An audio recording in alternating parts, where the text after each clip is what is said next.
first of all, Charlie, thank you very much for giving us your time, particularly it's a pleasure. Sunday afternoon. This is the webinar entitled A Life Behind the Lens. Now, Charlie, you are a fashion and portrait photographer based in London, and you had an early love for theatre and documentary projects. Yeah. And I think you'll be giving us a little bit of an insight into how you got started and then how you ended up doing what you do today. Absolutely. You've photographed countless iconic faces. I mean, there's literally too many to list. But those faces include Robert De Niro, Mike Tyson, Tilda Swinton, Keira Knightley, Anthony Hopkins. I mean, the list literally just goes on and on. And actually, having seen your presentation and seeing all the faces in there, I had a look at your website afterward, and it's actually crazy how many faces are not in there. Like, I don't know, people like Paul McCartney, for example, has not made today's edit. So yeah, the list is pretty crazy. You also shoot fashion stories with film and theatre up and coming actors. Yeah. So I think perhaps you'll give us a little more information about that too. Yeah. But yeah, thank you again for joining us, and over to you. Okay, great. Thank you all for being here. I'm just going to close the chat.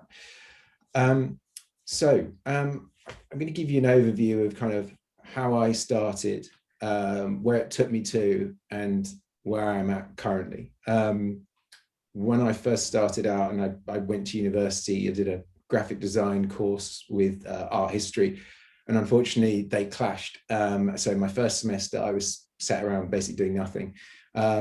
I was very lucky then to sort of go full art history, full graphic design.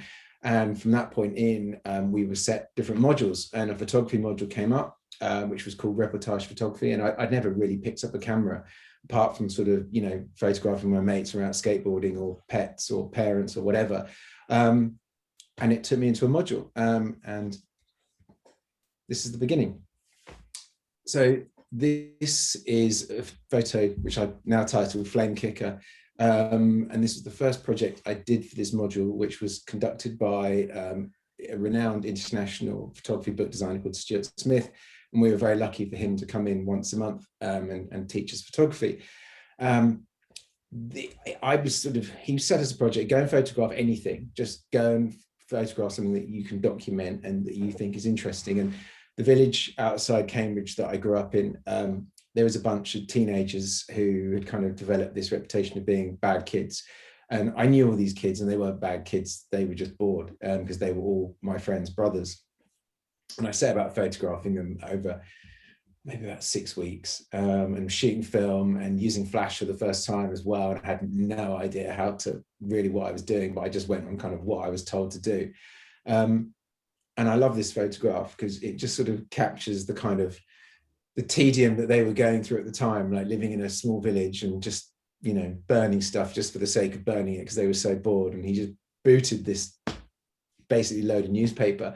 And this photo really set me on my way to kind of continuing to do more work, and it stood out. And this was literally after the first session that I'd done with them, and Stuart looked at them and went, this is fantastic, just keep going, just do whatever it is you're doing and just keep going. So I took the mantle from that point to keep going and documented them. And that was my first project at university, and it encouraged me to sort of start looking at photography books in the library, and really kind of thinking about how I was shooting. This took me on to a project called Keith. This is a guy called Keith who suffers from mania, and has an art form called balmy art. And I was helping my mum, who had a vintage clothing store on Cambridge Market. And he was across the road with an easel in winter and with not much on, painting and dancing to Public Enemy, Don't Believe the Hype. And I thought, wow, this guy's interesting. Like, I haven't seen anyone kind of this unusual in a while.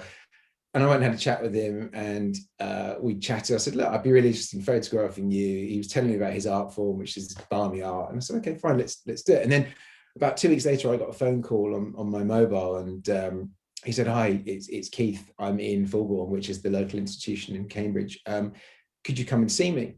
So that's where it began. And this was a picture of him in Fulbourn, sat with one of the other patients. And it was weird because I literally was able to walk around this institution unquestioned, with a camera, just taking pictures. You know, I've just recently rescanned a lot of the negatives from this story, and it is quite ridiculous that nobody stopped me and said, "What are you doing?" But so this continued on, and I learned a lot doing this project, because it was 12 weeks of following this guy around, and, you know, going to, once he was out of the institution, going to sort of people's houses, and, you know, and it taught me a lot. It taught me in terms of like learning to keep my mouth shut at the right times, which is actually invaluable in a working environment. I find, as a photographer, knowing when just to be quiet. So yeah, and from this point, this was another, you know, project. I made a really beautiful book out of this. It was something I really felt was my next step in development. It's important, I think, when you're starting out, to find things that you can connect to, and you find that can hold your interest and help you develop what you're doing. And this was a rag yard in the West Midlands that I used to go to with my mum as a kid. So she used to have a vintage clothing business, and once a week she would go up to Kettering and she'd buy clothing. And this place was amazing. It was an old mill, and it was filthy, dust everywhere, huge holes in the floor where people would throw down bales of clothes. And often, you know, when you get those bags through your letterbox that say like, "Oh, can you fill this for charity?" Actually, it's going to people like them, and they're either recycling it or they're selling it to vintage dealers or whatever. And I'd been around this place forever, because I was, you know, I was one of those kids who didn't spend a lot of time in school. So often I'd pretend I was ill, and I'd go to work with my mum, and you know, and just have a day off. And so I decided when I was at university that I'd go back to this place and sort of document it.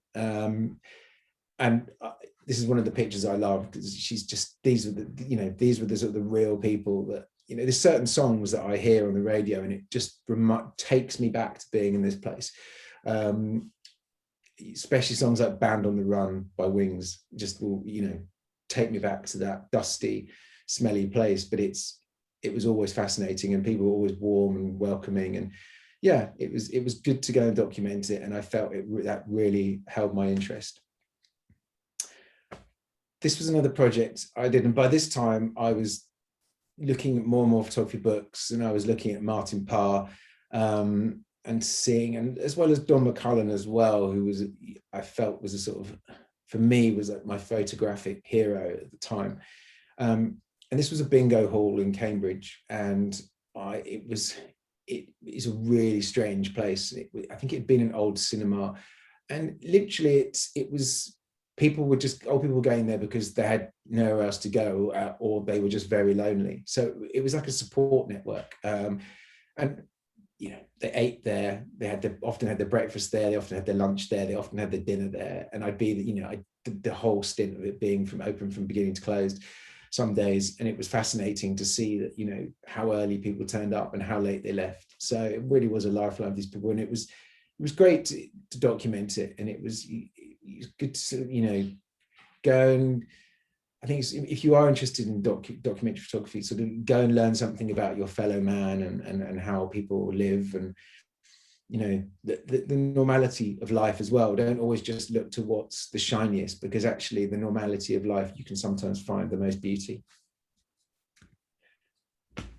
This was one of my last projects I did at university, and there was a pet crematorium that I had been to a bunch of times with my mum whenever pets died, and I'd always wondered about it. And it was in the middle of this really long road outside of Cambridge with a huge chimney, and the chimney was obviously always billowing.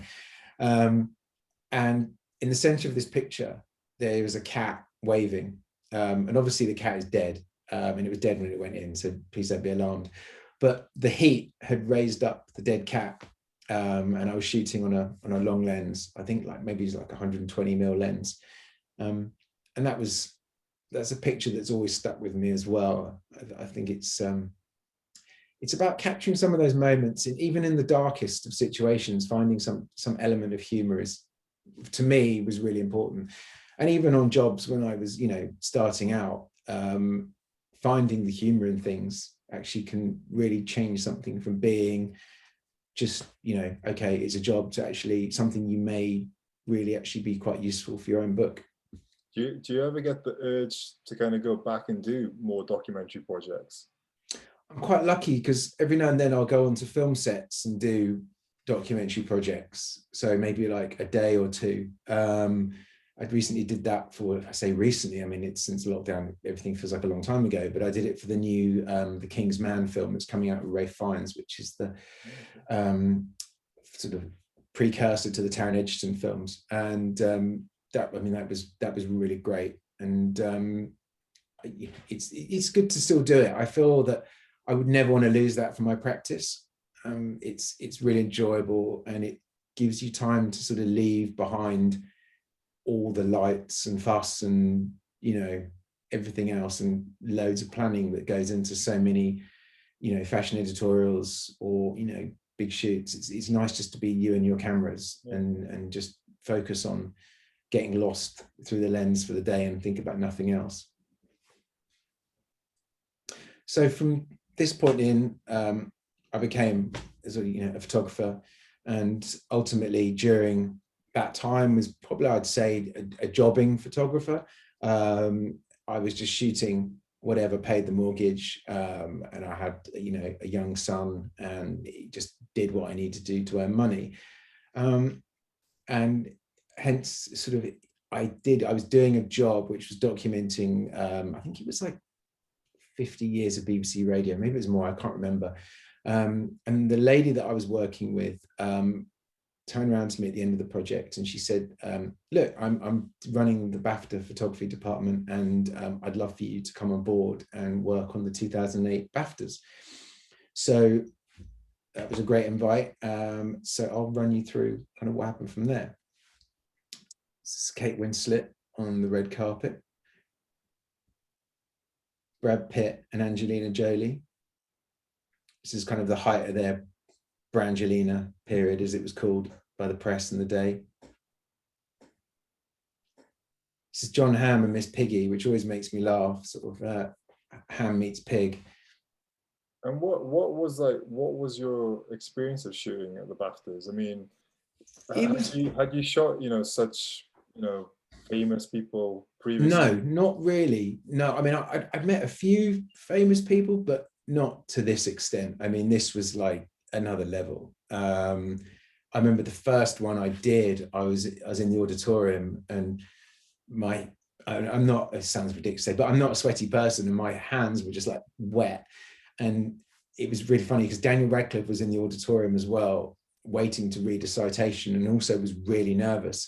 And basically we were both sat down by his mum, who had to calm us down. It was a really kind of sweet moment. She was so sweet. It made all the difference.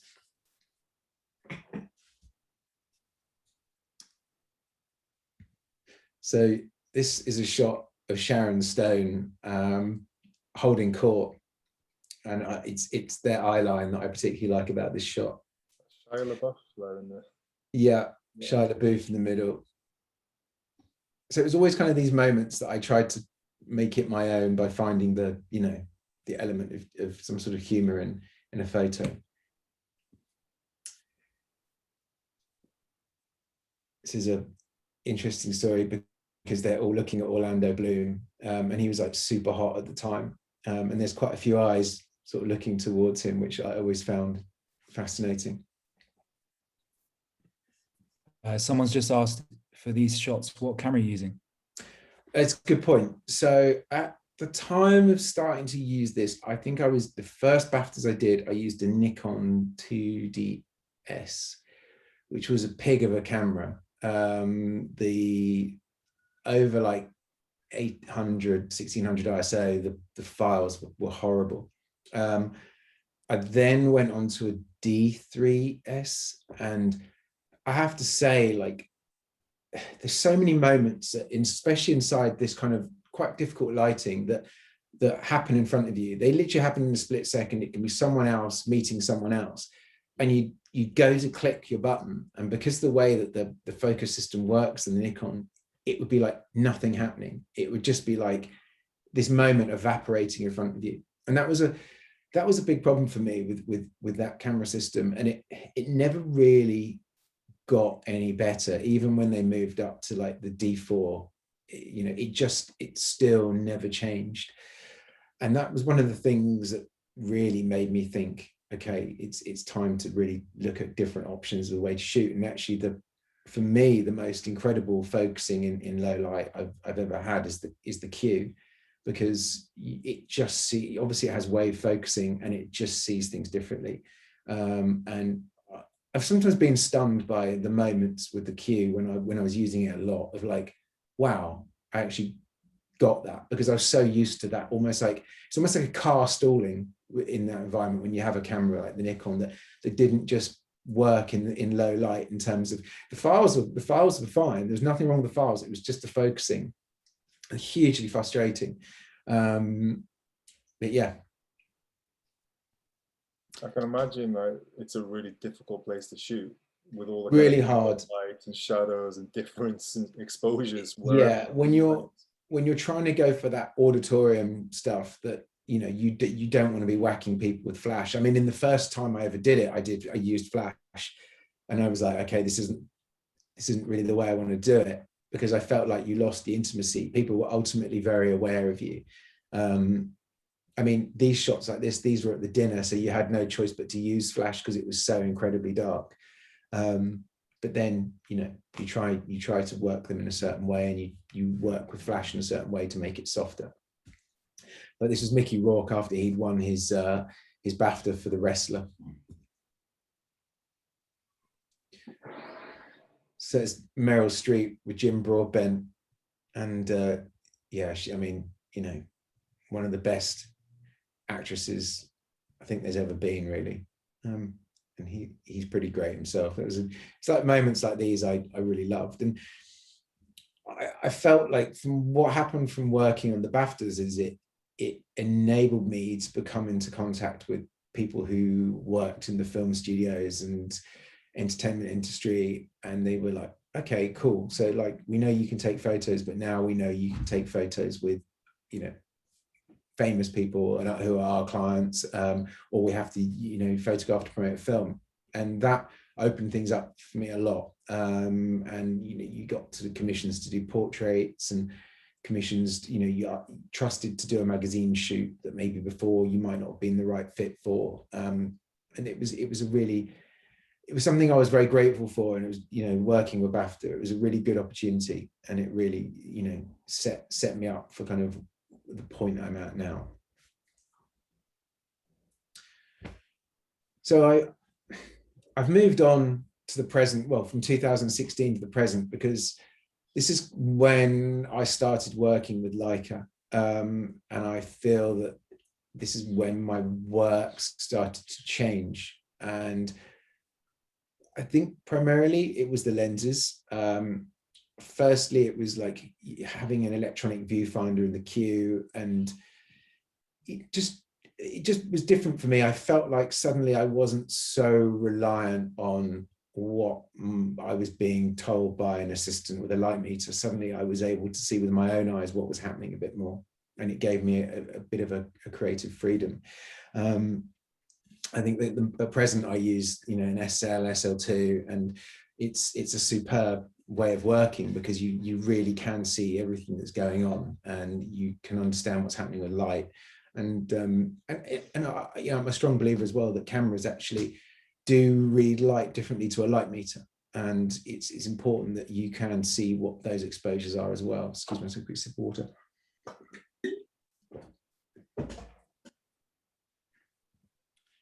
So this is a Riz Ahmed in New York, and this was shot on the Q, and we've been shooting on the S007 for a fashion story for a magazine, but we didn't have very much time left, and we're opposite Carnegie Hall, and we really wanted to have a shot of him walking through New York.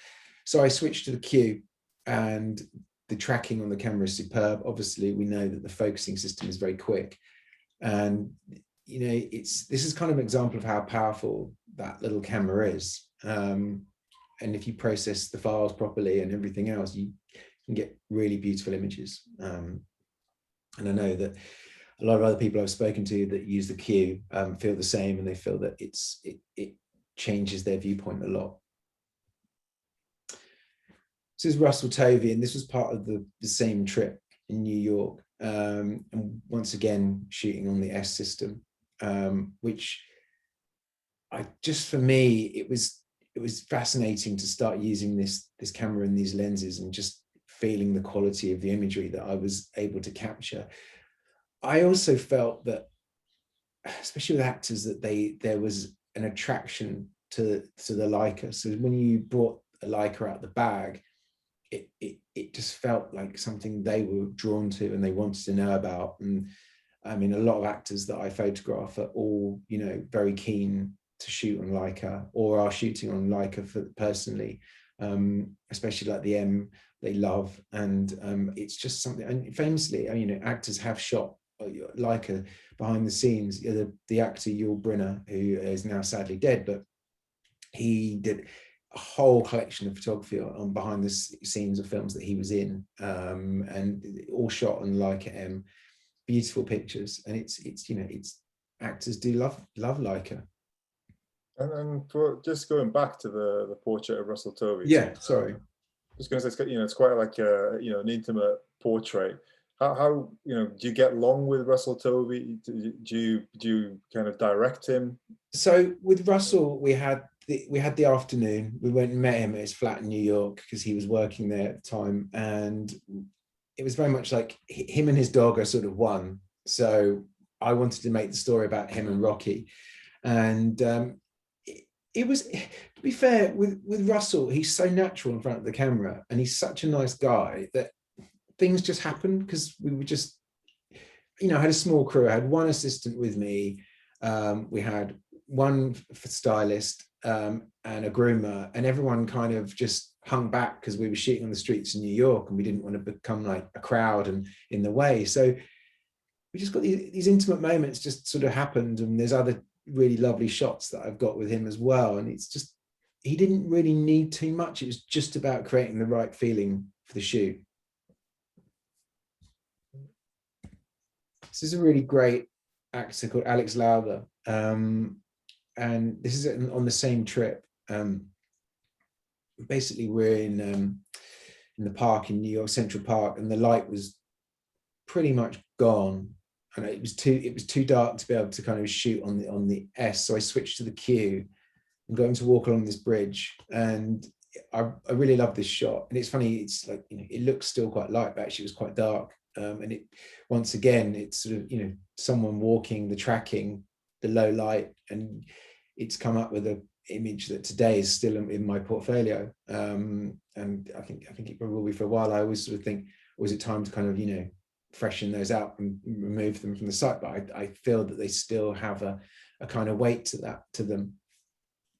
I mean, just on that, how often do you kind of review your portfolio and feel that it's time to refresh? So it's interesting. Like every now and then I go on and I'll reshuffle things a bit, and then maybe if I feel like, I'll look at a story and I'll go, actually, like maybe there's one too many images in there. It's been up for a while. I'll just make it a bit more concise. I think it's always good to review what you're displaying. And I feel the same with Instagram as well. It's always good to go on and see, like, am I showing like stuff that isn't relevant to me anymore? You know, and you can always put it in the archive it and bring it back later if you feel you've made a mistake.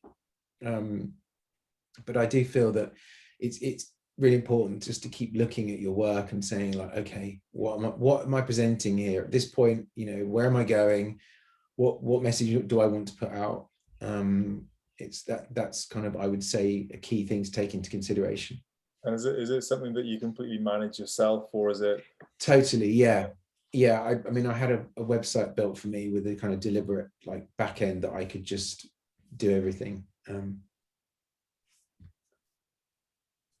This is Michael Fassbender. This is in Austin, Texas, and this is shot on the S007, and it was kind of a really foggy day. They'd had the best weather they'd ever had for the time of year, and of course, the morning of my shoot, which I had about 15 minutes, it was completely foggy. But it's another example of like the power of the Leica lens and what it can do, and you know how the colors were still able to produce even in that lighting situation. Charlie, we had a question about your post-production. Yeah. You just touched on obviously the colors of the Leica lens. Sort of, what do you sort of do to your images? How do you edit the color? Is that something you're prepared to talk about as well? Yeah, I mean, I work in Capture One Pro, and I think the really important thing is one piece of advice I'd give anyone is when you take photos, don't wait too long before you start processing them and work with them. Try and do it like the same day or the next morning, because it's really important to kind of in your head to still be able to see kind of color wise how things looked. Because we have to remember is a raw file is very much like a blank canvas. So you can do whatever you want to it, but you do, if you want it to represent what your eye saw, you need to try and do it with a fresh mind. And I always like to try and bring things to kind of to a relative point of where my eye saw it, at least kind of where my mind saw it, which is a kind of almost a trick. But I think we all have a habit of shooting things that we think they look one way in our head, but maybe when we see a raw file of them, they don't. So it's trying to kind of keep that freshness, if that makes sense. No, it makes perfect sense. Good. This is Rhys Evans. This was a project, portfolio project for GQ UK on the Olivier Awards, which, if anyone doesn't know, it's the theatre awards here in London. It was a whole portfolio of people like Sienna Miller and Jack O'Connell and Jeremy Irons. And they didn't actually use this image. I think Rhys was worried about doing the things like this is the stage door at the Old Vic. And but this went in my book because I particularly love this image, and it's really his personality. And I think it's so important when you're photographing people that you capture who they are. I never want to make people seem to be something they're not, if that makes any sense. I'm always very keen to sort of capture the version of the person who exists in my head. And even when they're kind of doing something out of context, maybe to who they are, I still want them to be them. I still want them to be that person that I've seen in a movie or a TV show that I really related to and enjoyed their performance. And kind of takes me to another point of that most people I photograph, a lot of the people I photograph is I set shoots up, especially editorially, as I make things happen. And I engage talent and magazine, and I make sure that a lot of the time it's people that I'm really interested in photographing. So ultimately at that point I have a vision obviously of them and how I want them to look. This was a really nice commission. This was from Fox Searchlight, who are now called Searchlight, and it was for Wes Anderson's Isle of Dogs promotion. Isle of Dogs, sorry. And I had to photograph, it was Tilda Swinton, Jeff Goldblum, who else was there? And Wes. And Tilda was amazing. I mean, we had at least 25 minutes with her, and it felt like 30 seconds. It was so amazing. And this is her with her character from the film. If anyone hasn't seen Isle of Dogs, get it on DVD or watch it on Amazon or Netflix. It's fantastic, and it's all with puppets.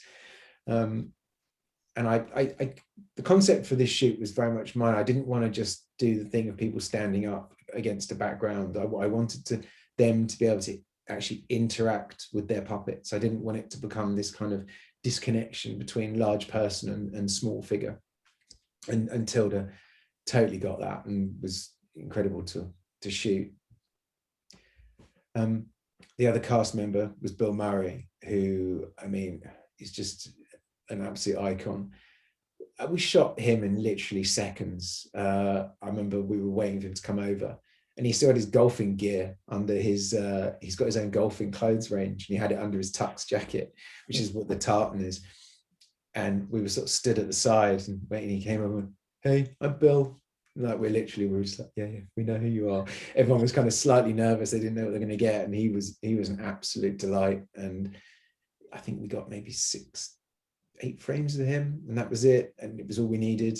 And this was all shot on the S, and once again, it just goes to show kind of the beauty of the glass that with the Leica. I think this was on the, might have been on the 100mm S lens, but yeah, I mean, I think I'll always love these pictures. How long did you get to shoot, Mr. Murray? I would say it was all of like 3 minutes, something like that. Wow, so a really short space of time. Really short space of time. And, Yeah. and have you worked the set, you know, for a while before testing lighting? And... So yeah, so we did a pre-light in the morning. Or did we do it the day before? God, I can't remember. It was in Berlin, and we might have done the pre-light the day before, actually. And we had a big pre-light because we were doing these singles, and we were also doing a group shot of all the cast that were able to come to Berlin. So that we had 2 setups. So yeah, we did the day before. So you know, really by that point, you should have it. If you're doing a pre-light, you've got no excuse not to get it right. It was even so. It's the true skill is making it work with the talent and making them feel at ease and you know, convincing them of your vision for the shoot. And you know, I have no experience of like such massive stars photographing. Like, is there like a PA to Bill Murray that's on hand saying, look, you've got 5 minutes, don't overrun, don't push it? Yeah, so everyone has their publicist that will come on set with them, who, you know, basically handles all their press and everything else. And the publicists, you know, are always just like, okay, this is how long we have, and you work with what you're given. And it's you know, it's high pressure, but at the same time, it's adrenaline rush. It's great, you know, it's adrenaline rush, and sometimes too much time is a killer as well. You know, I've had shoots where we've had acres of time, and literally we've turned around, the actor and I, and go, you know what, I think we've got it, and like, yeah, I think we have as well. And it's like, all right, let's just wrap it up, because if you go too long, sometimes it just kills the momentum of what you're trying to achieve. Yeah. This was Taron Egerton. This was for Vanity Fair Italy, and for me, this is when I first started using the SL. And I have to say, like, this was the big game changer for me, having a mirrorless camera system where I could really see what was happening. And I had very quick focusing. The ISO was extremely good. You know, it's at high levels, you know, 3200 ISO was, for me, is not really a problem. It enabled me just to allow a level of play. And this is when I started to develop, kind of going from portraiture into fashion stories. And I really wanted to have a level of play in these stories. And that's what I strive for in all my fashion stories. And so I shot Taron at a working men's club, and, you know, he's a really, really lovely guy, super down to earth. And I wanted him to feel in a location that he could just feel himself in. So this is, you know, part of that. And yeah, it was part of a really great story. It's on the phone in a tux. Shows like this shot of him as well. Charlie, in shots like this, what are you doing in terms of lighting? Are you, because you had a question about flash, are you shooting flash? Are you shooting studio lights? This was constant lighting.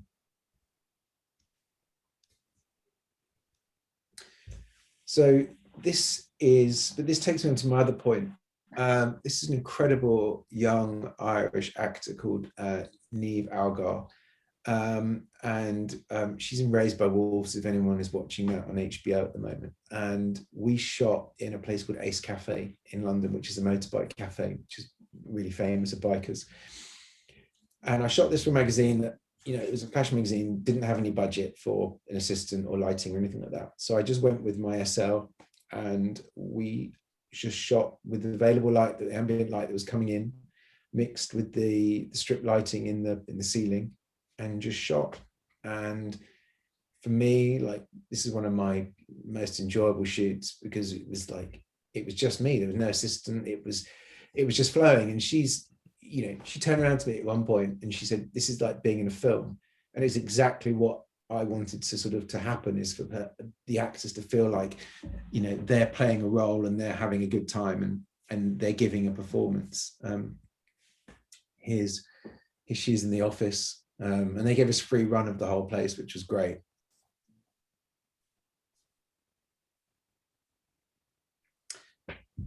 So I started shooting quite a lot in America, and organized John Hamm for Esquire Italy, and it was for their love issue. So we did a bunch of stuff inside, with kind of in this diner of him sort of waiting for his love, who basically never turns up. That was what I asked him to do, and I bought a bunch of 36 red roses, and I organized all the props and everything myself, because I wanted to have sort of full control over how the shoot looked. And so he went out onto the street and smashed them at my request. And I particularly love this image of this kind of, Hollywood handsome sex icon with a smashed bunch of red roses is kind of on the sidewalk in Hollywood is kind of fun.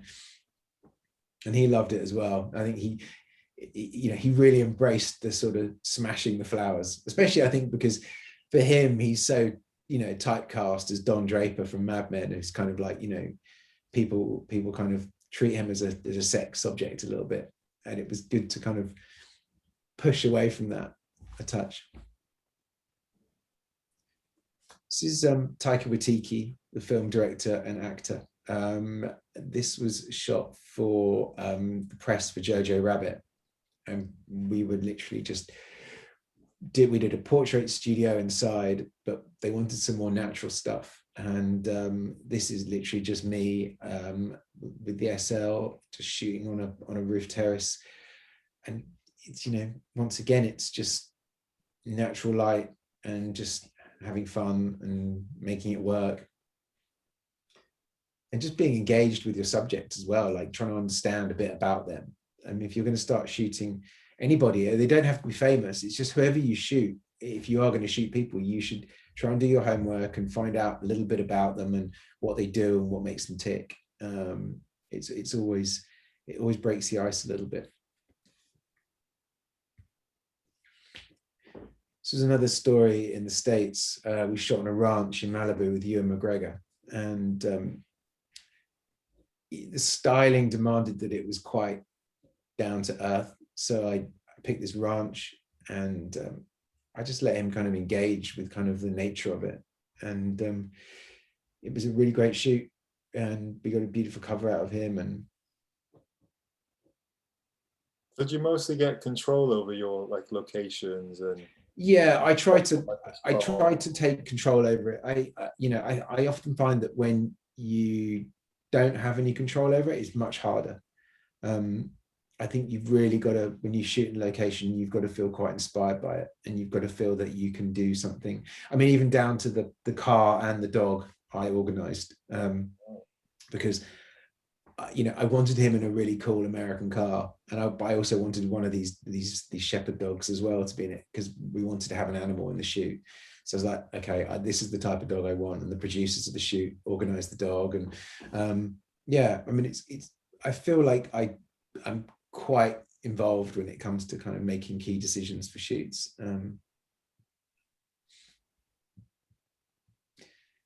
This is another really talented young actor called Barry Keoghan, and I shot Barry out in the desert, about 2.5 hours outside Los Angeles. And this place is pretty wild, and it's the opposite him is actually the church from Kill Bill, and it's there's like wild dogs here running around, and there's like a junkyard, and there's like guys with no teeth, and it's pretty spicy. But you know what, it's like, it was a shoot that I'll always love, because Barry is an incredible talent and a really interesting person, and this says so much about him, this photo as well, and the fact this dog just kind of wandered into shot with him is really made it quite special, and they're both looking in the same direction, which I love. This is another, yet another great young actor, George Mackay, that if any of you, have you seen 1917, you'll know how good he is. He's also in Captain Fantastic as well, which is brilliant. And I sort of saw, I hadn't seen 1917, but I'd seen him in other stuff, and I think 1917 hadn't come out yet. And I did a fashion story with him. And he's just, you know, he's brilliant. He's such a talented young guy, and he shoots really well. And it's, once again, it's like wanting to shoot with people that interest you is really good. It really helps you kind of push everything forwards, you know, be it to location, be it to the stylist you want to work with, be it to the props. It's, you know. Are you as happy like with a big team, a big production team, as you are but working by yourself? Or do you have a preference? I don't like a massive production team, if I'm honest. I'm probably happy with like 3 assistants at the most. In terms, I don't know, I feel like you can lose the essence of like creating if it gets too big, it can be a bit overwhelming. And maybe not for me, but maybe for the people the person you're shooting, maybe it's just too many people around, you know. Maybe a lot of actors, people think that they're, you know, they don't realize how quiet a lot of actors are and how private they are. And, you know, okay, they're in magazines, but it's part and parcel of something they have to do to sell films that they're in. So I feel like it's, you know, sometimes an intimate setting can really be the best. Some of the greatest film sets I've ever stepped onto have been like very intimate ones, you know, very small number of people on set, which is, funny enough, takes me into Chris Rock, who was on a film in London. It was a very intimate film, and I was doing the poster and some sort of on-set stuff. And after we'd done the poster stuff, I asked if he'd do a portrait for me. And yeah, but a lot of people comment on how different he looks in this picture. It's been quite interesting. I love this. You don't often see him photographed like this. You know. No, it was a really nice moment. It was a really nice moment, and I felt like he kind of, we'd gotten really well, and we got on well on set, and he just kind of gave me just a kind of, I don't know, maybe it was how he was feeling at the time. You know, I got the impression. You know, he was away from home and everything else, and it was kind of just, it felt very honest. This is the amazing Paul Rudd. We shot Paul in New York on a rooftop. He's great. I mean, one of the nicest guys you'll ever meet. Really charismatic, really humble. He's just, yeah, I mean, I don't know. I don't know anyone that doesn't like Paul Rudd. This is a shot of him I love. I got him to kind of run towards me, kind of like in a bit of an action hero style, kind of if he's going to sort of punch me. And it was at the end of the shoot, we were talking about our sons because they were both similar ages, and he was at the end of the shoot, so he said, can I record a message for your son? And he did a WhatsApp video for my son, and it was just like the nicest thing. It was so sweet. And yeah, that's something, you know, those little things, it was, you'll never forget that. It was kind of really special. This is the legend that is Harvey Keitel. We shot him in his local neighborhood of Tribeca. Actually, we shot him on his buddy's, Robert De Niro's, office roof. This was a cover for Esquire Spain to promote The Irishman, which obviously Mr. De Niro produced. So we did the shoot, and yeah, he just gave me what I knew he'd give me, which is this kind of, this living legend, this, you know, God, Harvey Keitel, and he's just so iconic. He's been in some incredible films. Do you get nervous shooting these types of characters? I mean, I can imagine I'd be a bit starstruck.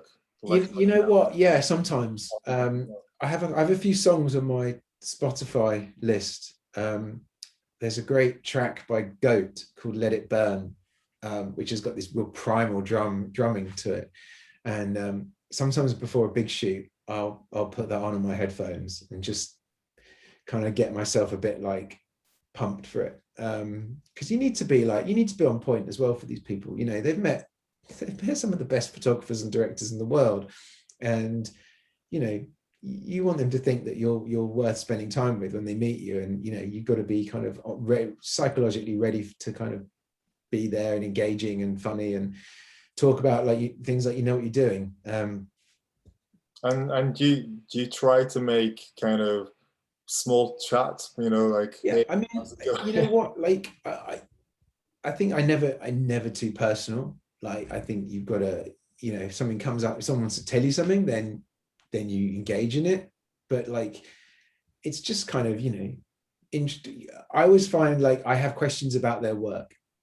You know, I had a question about what's it called, Apocalypse Now, because he was actually the not Charlie Sheen's, Martin Sheen's character for like a week, and then he was removed from the film. And I asked him about that, and he explained to me what happened. And that's kind of as personal, and literally that's like a question I've always wanted to know, because I'm kind of fascinated with that film. It's so dark and it's so interesting, and you know, I was like, what happened? And I'm not going to tell you what he told me, but it was really interesting for him to explain to me. And the other great thing about this picture is that for the whole shoot, he said, I'm only going to wear one jacket. So he said, I'm going to wear an Armani jacket. So for a joke, towards the end, he put it on inside out just to give me another look. I thought it was kind of funny. So this is the legend that is Robert De Niro. So I had the honor of shooting him for 2 different magazines in a day. We had GQ UK and Vanity Fair Italy, both for a cover. This was inside shot for GQ UK, and we went down to the kitchen of his hotel, and it was quite funny because all the staff disappeared, and we sort of looking around, and he turned around to me and said, I don't know, what do you want me to do? I never normally come down here. So I was like, okay. And I called everyone back and I posed him up, and I said, look, can everyone just go back to work? And I saw this guy with his tray, like right behind him. And I literally just put my hands like, keep coming. So I had my SL like with one hand and just keep beckoning this guy, and the guy walked through. And I think the next frame is Bob looking at him, like laughing, going like, what the hell? Yeah, for me, that was kind of and I love the woman walking through the back looking as well, and the way that, you know, it worked out. This is another shot from the same story. This is kind of like my little nod to Goodfellas. If anyone's seen Goodfellas, when Henry Hill comes through the back of the Copacabana on his first date, and the camera tracks all the way through the back of the Copacabana, and he's tipping everyone as he goes, and it was just my reference to that. Not that that's De Niro's scene, but it felt to me like I'd come into the back of the Coco. So it was, and yeah.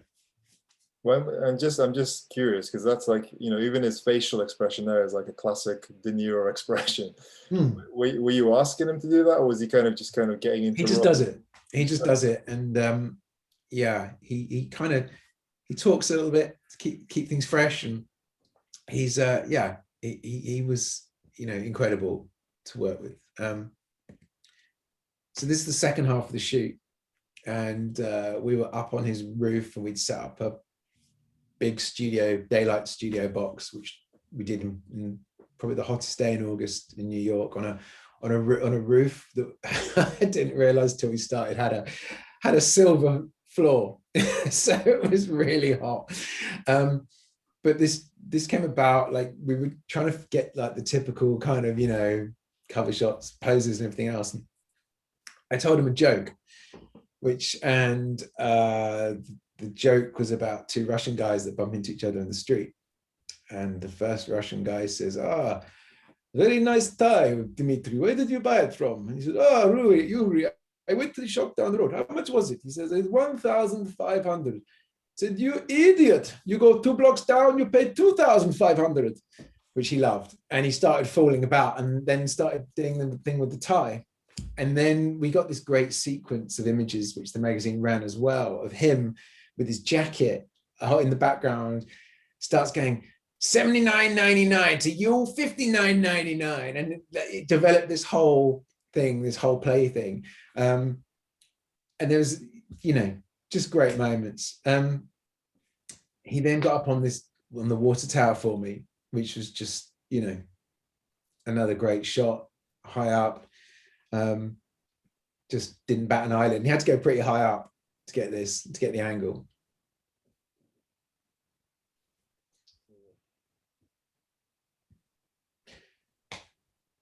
So from that, this took me on to shooting Anthony Hopkins, who weirdly we ended up shooting in De Niro's hotel in Malibu. We sort of put we needed to find the location, and we were still in touch with Bob's team because he was really happy with all the work we'd done for The Irishman. He was like, yeah, go down to the hotel in Malibu and you can shoot there. So Anthony Hopkins literally just came down the road from his house, and he said to me, said, you'll find me as I am. I don't do posing. And so it was very much about capturing him in the moment. And this is kind of a beautiful shot of him looking through the glass out the ocean. And he was, you know, an actor I've admired all my life. I mean, he's just incredible. And has such a presence and is such a charismatic man. It's kind of, for me, this kind of really sums up kind of it's you know, it's California, but he also looks really still quite tough in this shot as well, and very serious. And that's always kind of my aim when I do these shoots, is to make sure that people look iconic. They look like the people that they think that, you know, that everybody thinks they look like. Anything that I would shoot someone that, you know, made them look bad, I would just discard. It would never get used. Actually, on that, before we discuss these Breaking Bad duo, how much control do you have on the edit of the image, of the selection of the images? Well, I mean, I do kind of like a good edit. I would never just hand over everything. Like, I get rid of everything I'm not happy with, because I think that's a lesson you learn quite early on, is that, you know, you can ultimately, if you give people everything, they'll end up using the thing you hate. And I kind of feel at this point of my career and what I'm doing, I have an obligation to remove anything which I know the subject would hate. And so, is there often like a, I don't know, like a number in mind that you need to hit? Like, I need to pass over 12 different looks of this person or something like that? I mean, definitely way more than that. I mean, you know, it's just a case of getting, because especially if you're shooting a story, like a, you know, within mind with a fashion story, is it's got to flow and it's got to connect. So you need to have that edit quite wide. And to be fair, most of these people have been doing it for such a long time. They know exactly what they're doing, and they know how to look good. So it's very different to photographing. Say, for example, you'd go on to shoot someone for a corporate report or whatever, you know, and most of the shots, someone would be really awkward, and then you get one great one, and you'd be like, okay, that's kind of one of 6 maybe, or whatever. It's completely different. But at the same time, you still do need to be very aware of kind of when you're doing your edit, to remove anything that would make people kind of unhappy when they saw it. This is the amazing Breaking Bad duo of Aaron Paul and Bryan Cranston. This was shot in Los Feliz in Los Angeles, and we'd hired a great location house, and parked down the street. I'd seen when I drove up in the morning was this great old rusty American car, and this is like the last shot of the day, golden hour, and I said, can we just go and do one shot outside? And they're like, yeah, no problem. And went down and did this shot, and I realized that this shot is actually almost like a replica of Mark Seliger's shot of Dre and Snoop, where Dre is holding like an 8-ball or something, you know, like if you look at the shot, it's black and white. It's a great photo. And yeah, it's basically, yeah, them doing Dre and Snoop. This is David Harbour, who whenever I go to LA, I always like to stay in Laurel Canyon. It's just really great place. It's super hippie. It's where like the mamas and papas and where those guys used to hang out. and this is the general store, and I always go to this general store to kind of either go buy beer or nachos, or I go every morning when I'm there to have coffee. There's a great coffee stall outside called Lily's Coffee, and it's just very homely, and it's nice to have a routine. So I wanted to I was doing this story with him all around Laurel Canyon, and I wanted to incorporate the store. And so literally I just got him to kind of get all this stuff that I wanted. I wanted him to get all this kind of, classic American Coca-Cola, Lucky Charms. It's got fortune cookies, and just reach in the fridge. And it worked out really well. It wasn't the easiest to do in a kind of on the hoof, because they didn't have permission, and they knew me, so it was kind of cool. But at the same time, like, it is a venue they hire out, so I kind of winged it.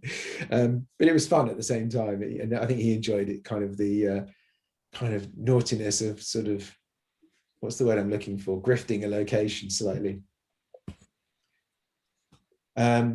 This is a Mike Tyson, and I mean, Mike Tyson for me has been so important as a sportsman since I was early teens.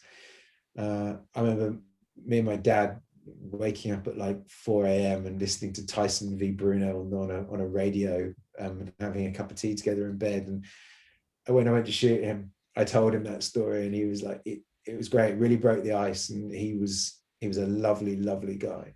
And just, it's people like that. I mean, for me, it's like, I really want to shoot people that mean something to me as a kind of an icon.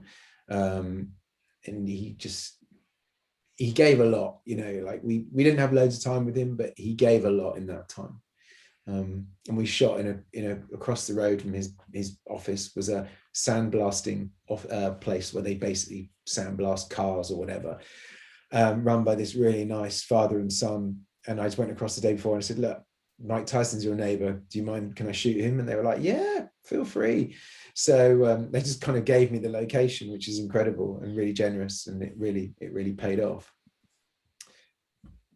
I don't know if anyone's watched The Queen's Gambit, but I did some work for Netflix, which has involved kind of 3 days shooting on the set, and a day shooting basically the poster, but also some editorial content for Netflix magazine. And basically I shot Thomas and Anya on a boat in Berlin, and for a fashion story, and it was great. I mean, they're pretty incredible. This is Daniel Radcliffe. I've worked with Dan a few times now, and he's always fun. And but another sort of taking control element is I brought this telephone in from my office at home, and this is like, I love this portrait. It's kind of so deadpan. It looks like kind of like a drug deal's gone wrong. it's kind of a moment. This takes me up to the last photos. This is Anya as Beth on the set that we created, and we wanted to sort of capture the marketing, just so it just wasn't just like a blank sort of background, but yet she was able to give the performance of Beth, which is an incredible performance. And Anya and I both felt that we wanted to capture that performance in a set of photos. And I really feel that when you look at that, if you've seen the show, that you know that's Beth, and you know exactly what's going on there. And this is a close-up shot, and she has the most amazing face and eyes, and it's just I mean, this is every bit Beth Harmon, but also it's every bit Anya.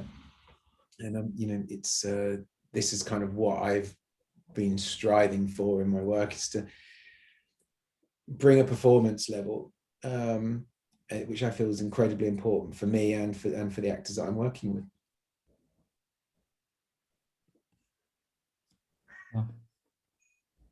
And you're getting quite a few people saying incredible photos and loving the last few shots.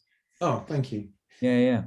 Oh, yeah, so that's the last one in the presentation. Yes. Yeah. So we're going to go into Q&A now. Yes, is that correct? and Q&A is already filling up quite quickly, so we better get onto the Q&A. Yeah, let's go for it. So let's have a look. Another sip of water, guys. Sorry, talking 10 to the dozen. Oh, quite right. We'll find the first question. Okay. So first question is from Laura, who says, did you have a mentor? And if so, do you do a mentoring session? Like, do you do it do you offer it? So I don't do a mentoring session, but my mentor was my college tutor, a guy called Stuart Smith. You should look at his books, are brilliant. He does all of Elliot Erwitt's books. He designs and edits all of them and works with Elliot. I was very fortunate to have Stuart, and you know, he's actually my son's godfather, so we're still very close.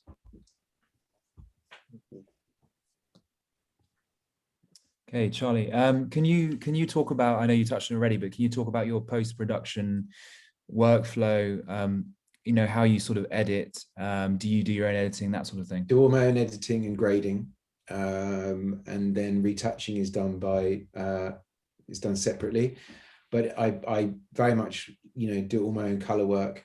I've tried to outsource that in the past just to kind of see if I could get something different, and actually I'm never happy when anyone else does the color. My advice to anyone would be that really like play with Capture One. Don't just take the settings that your camera wants to give you for the colors. Like maybe just like try taking a completely blank canvas. Don't just go with what your sensor says are the colors. Great, thank you. Question from Robert here says he's got a photo shoot with a model coming up soon in Liverpool, and would love to get some unique shots. Any suggestions? What lens is he shooting on? Maybe you can type that into the comments feed. What I would suggest is maybe just tell Robert, try changing up how he normally shoots. If he wants to try something different. Okay, we got a question I sort of assumed that we would get. What advice can you give to a new photographer who's starting out, who wants to get into portrait photography? Goodness, I mean, just be prepared to work hard and knock on a lot of doors, and it's probably one of the hardest times to kind of go into it right now, because with the pandemic, you know, work is pretty thin on the ground. So yeah, it's just gonna have to be very tenacious. Thank you. Question here from Fahad, who's asking, how do you choose between shooting with, you know, between black and white and color?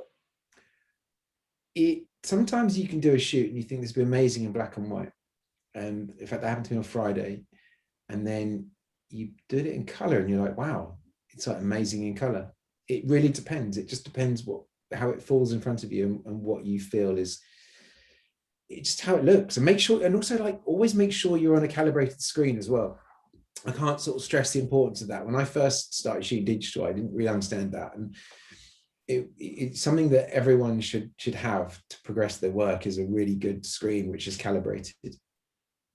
And I suppose when you were shooting earlier on in your student days, when you were at university, because the few images that you showed at the beginning were all, well, I presume, black and white film. Yeah, Ilford film. Shot. Were you always shooting black and white at that period? Yeah. Yeah. And yeah, which made it really hard when I started out trying to be a professional photographer, because I had people like, oh, can you shoot on like slide film? And it's like, like, yeah, sure. It was really hard, and I made loads of mistakes, and but you know, you just learn from it, you know, you just keep going, and I feel like it's terrible to say, but I feel like I made all my muck-ups on jobs that really didn't matter at all. And you know, in the beginning I did do some really awful jobs. So, I mean, saying that, we had a question a bit earlier in the chat. Can you touch on a situation where maybe things weren't going well and what you did to kind of rescue it? Yeah, I mean, I got stuck in a rut of like I was working for Glamour magazine, which is a women's magazine. I don't know if you remember, it was only about this big, and we used to do these things called Vox Pops, where they used to stop people in the street and ask them questions, and then I'd have to photograph them holding a blank board, and then they'd fill in like what they'd said. It was normally like sex related or whatever, or relationship related. And that was like, I kind of like, the only good thing about those days was that we'd always go for lunch at this sushi place in Soho that I liked. But it was kind of like, I think they knew that I needed more, and they started kind of giving me portraits to do eventually, and that was kind of a bit of a springboard for getting out of that just kind of like jobbing. And I think it's really hard if you need the money and you're literally just like, you get caught in that thing. But you know, I've had that with assistants that have worked with me as well. Like, I think the ones that do well are the ones that are like proactive and start. Like I always say to my assistants, like, you know what, like, just, you got to shoot your own stuff, because ultimately, even if it doesn't pay off, at least you'll be happier than assisting and then just like resenting the person you're working for because you wish you were being creative and in fact you weren't. But if people are being creative, then actually there are no boundaries, there are no limits, because anything can happen if you create something really beautiful and people appreciate it. So always just keep being creative. Yeah, so Mark is asking, do you shoot film and digital? First of No, all, just digital, Mark. do you ever touch up, for example, burning down unwanted objects in the background? I mean, every now and then had to have like on reportage things, maybe like had someone removed from the background, but not that often. Bit of a gear question here, Charlie. Yeah. Can you touch on your favorite focal length or preferred lenses? And are you shooting autofocus or manual focus? Oh, I mean, it's always so busy that it's time is just of an essence. So I tend to stick to autofocus. I shoot on a range of lenses. Yeah. Cool. So, quite a difficult question here. Your secret to great portraits, Maria? I just think be engaging, be friendly, and always remember that the person you're photographing is more important than you are. Guys. Okay. How much research and what kind of research do you do for example, fashion stories? I mean, fashion stories, I tend to put a lot of time into like the location, speaking with the stylist about what we're going to shoot, speaking with the magazine about like what we want to do. And then I'll come up with a narrative, and I'll kind of keep building on that narrative, and then it will slightly change. Like we did a great fashion story recently with an actor, and I had one idea, but then we kind of tweaked it. So it was like we were shooting this great old factory place, and the story was that he was basically like, he was going to go out, he's gone out of business but then he was like, actually, it's going out of business, but then it's coming back into business. And it's just little things like that. So it's just being prepared, being able to be so prepared that you're flexible for any kind of changes and themes and everything else. Well, a couple of questions here from Adrian with regards to the De Niro image. First of all, was the De Niro all shot with the SL? Yeah, all shot with the SL. All shot with the SL. And were Anthony Hopkins and De Niro's pictures all shot with available light in the space, or the studio lighting added? So the De Niro inside pictures were shot with the sky panel, and the outside ones were shot with available light, and the Hopkins was shot with available light as well. But obviously we do stuff to control, it's not just like, okay, we're going to shoot outside and that's going to be great. It's a lot of planning goes into controlling the natural light, especially shooting in places like California. You could never just go, oh great, I'm gonna take a picture, it's gonna be amazing, because it's not. It's gonna, you need to know exactly what, and you need to have a team of people around you who know exactly how to work with that light. Nice. Okay. Charlie, someone's actually asked, can you recommend some photo books? Well, actually, funnily enough, I've done a reading list, which I can. You want to share that? Yeah. Yeah. If you share your screen again, then I think you can bring it up. Yeah, hang on.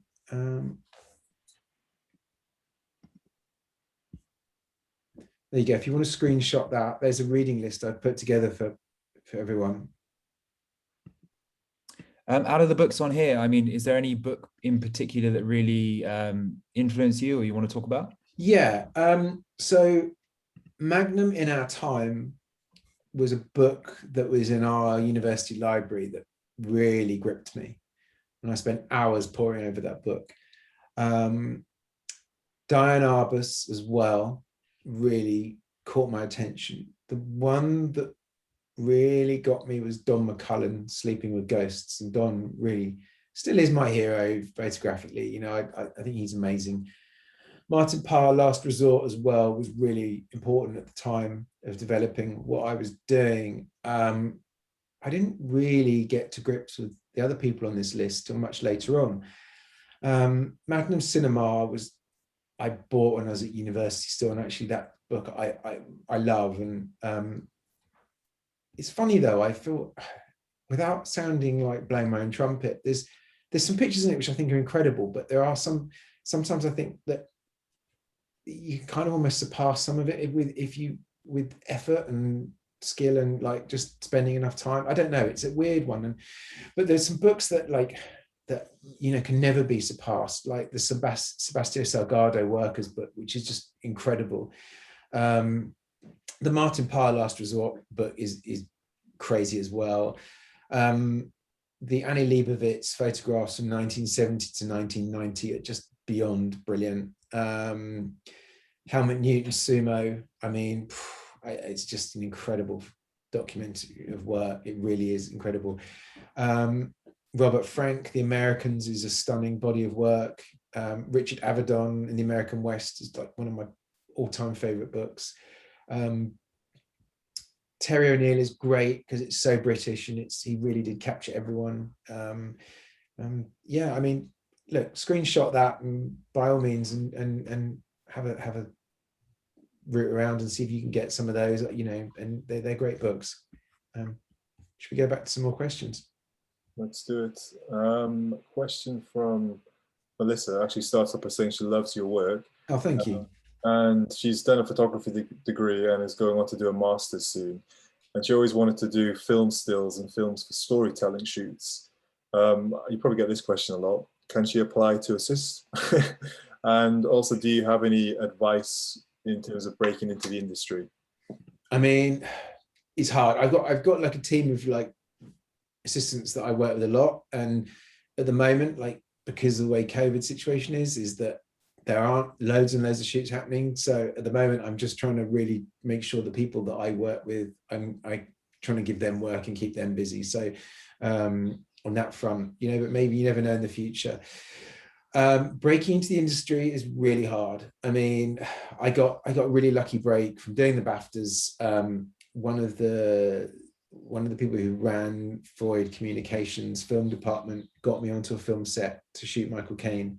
And that was like the first sort of proper movie set that I'd been on. I'd been on a couple of TV sets, but this was really different. And that was a really big break. I think it's hard. I think if you can find, if you know, my answer to that question would be, if you've got any friends who are making film, go and help them out. Go and like take some photos on their set for them. And you know what, like nothing comes from doing nothing. So doing something is always a good idea.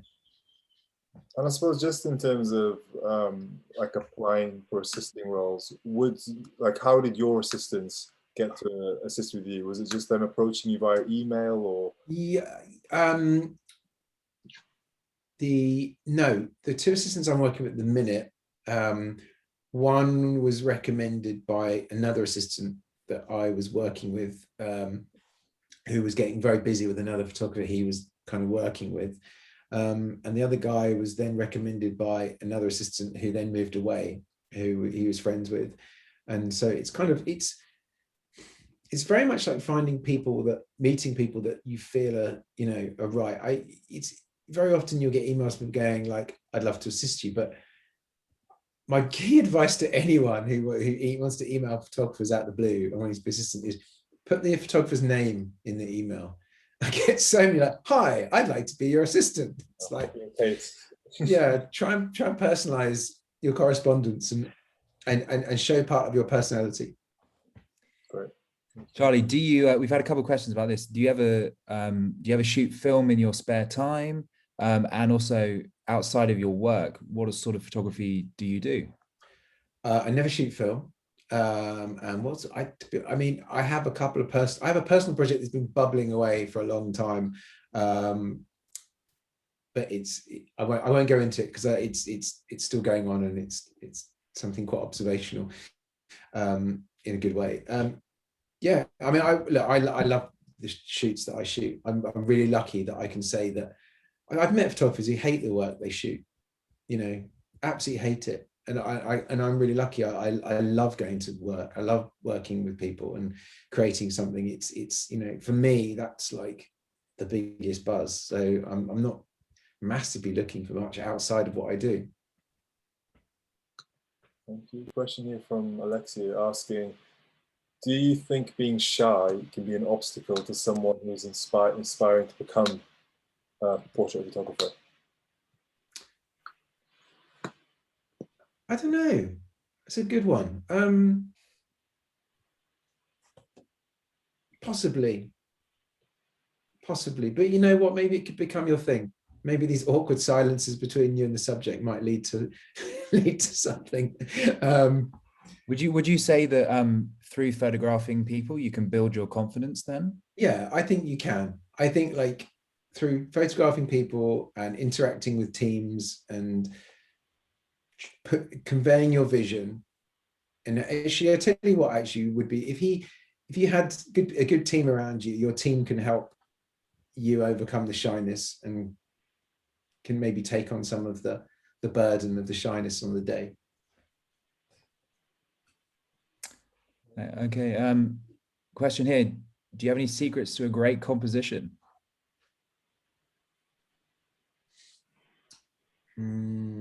No, it's just got to come from your eyes. You just got to feel it.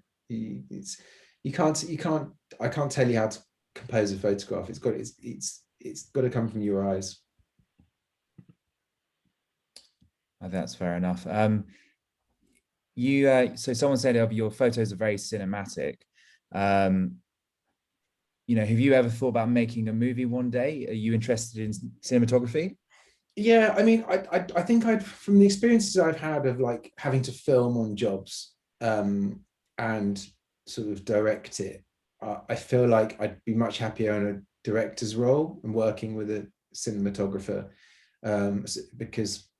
or DOP because it's really hard sometimes as a photographer, if you have to film as well, to kind of fully get across what you want from the subject because you're stuck behind a camera that's recording. It's a weird thing. It's different from taking photographs, especially as you're not talking over the top of it the whole time like you would be if you were taking photographs. Because I find when you're taking photos, usually there's a dialogue, and when you're filming, obviously most of the time you're recording sound, so you can't do that. So I would like to direct at some point. Great. Question here from Leica. What advice do you have on building your social network? How did you get into high circles?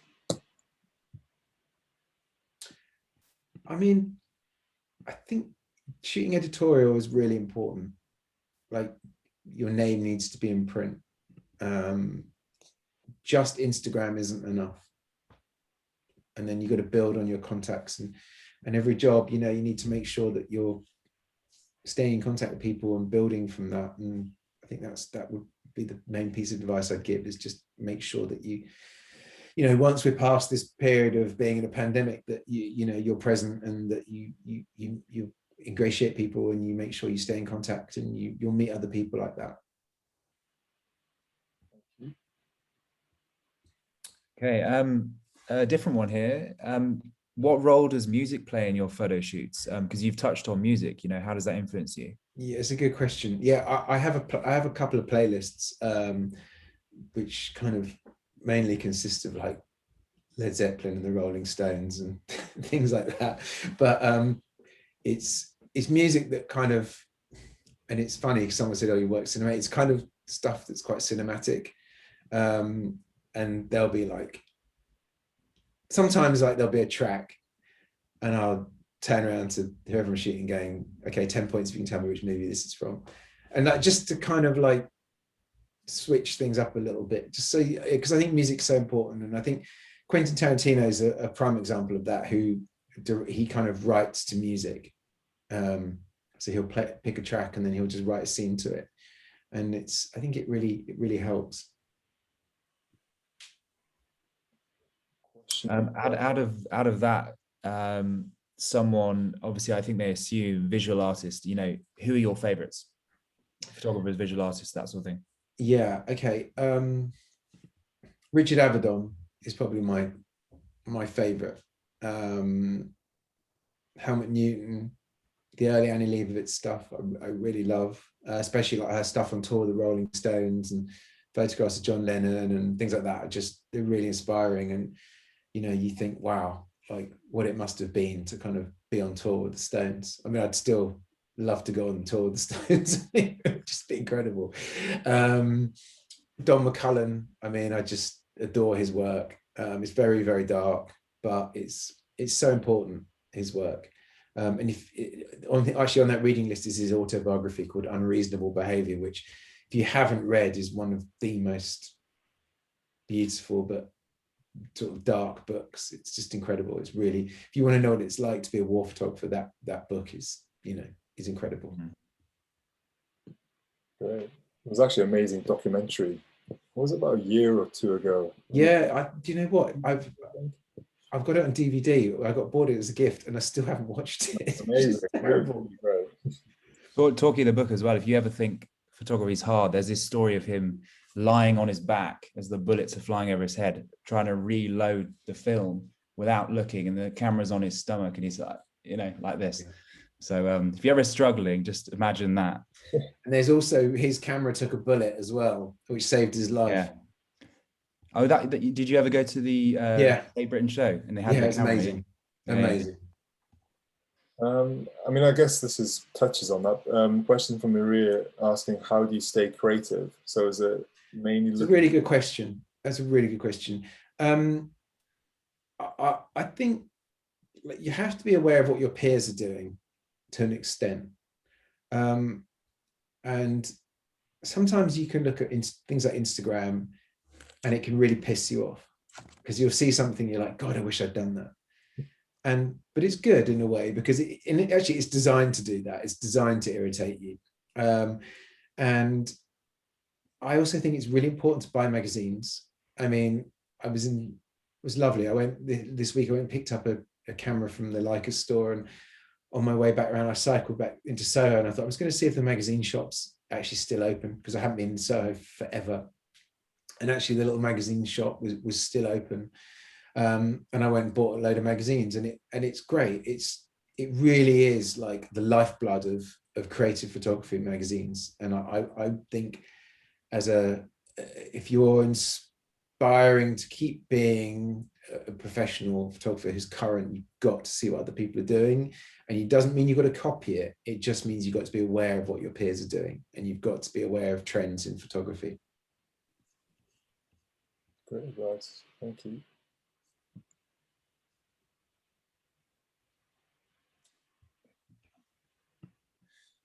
Sorry, there's a lot of questions going on now. Right, keep going. I mean, I'm loving it. Honestly, I'm happy.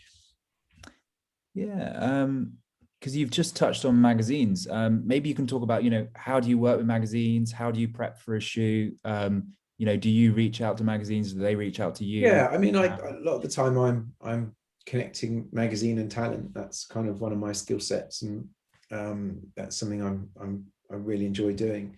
And that ultimately you know, you have to look at the people you want to work with and go, right, I want to do this, and find a magazine that's right for. And you know, intuitively, I have editorial clients that I intuitively know will want certain people, and make things happen like that. Nice. Question here from Tristan. What's next? Do you have any plans kind of for where you want to be in a few years? Yeah, it's a good question.